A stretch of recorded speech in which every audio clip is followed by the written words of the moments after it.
Supreme court సంచలన తీర్పు ఇచ్చింది. తెలంగాణకు చెందిన కోదండరాం, అమీర్ అలీ ఖాన్ ఎమ్మెల్సీల నియామకాన్ని రద్దు చేసింది. తమ అభ్యర్థిత్వాన్ని గవర్నర్ తిరస్కరించడాన్ని సవాల్ చేస్తూ బీఆర్ఎస్ కు చెందిన దాసోజు శ్రవణ్ సత్యనారాయణ సుప్రీంకోర్టును ఆశ్రయించారు. దాసోజు శ్రవణ్ సత్యనారాయణల అభ్యర్థిత్వాన్ని గవర్నర్ తిరస్కరించిన కేసులో సుప్రీంకోర్టు ఈ తీర్పు ఇచ్చింది. తదుపరి విచారణ సెప్టెంబర్ 17కు వాయిదా వేసింది.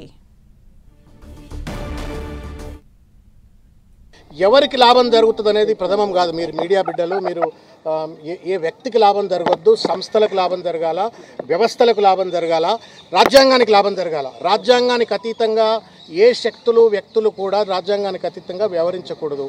Weather it is the governor or chief minister or individuals like us also.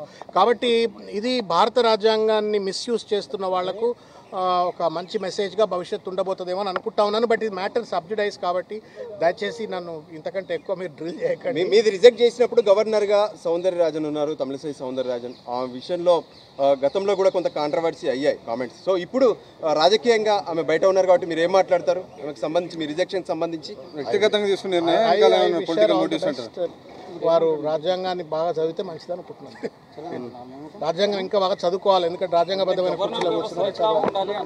ఇప్పుడు వదిలేదు పెద్ద ముచ్చట అదంతా. కానీ సెప్టెంబర్ 17 నాడు రాజ్యాంగ వ్యవస్థ గురించి మాట్లాడదాం. బట్ ఏదేమైనప్పటికీ కూడా ఇది it's a good decision of the supreme court అని నేను భావిస్తా ఉన్నాను. It's upholding the constitutional spirit. తర్వాత హైకోర్టు ఆర్డర్ను అప్హోల్డ్ చేసినట్టుగా భావిస్తా ఉన్నాం. బట్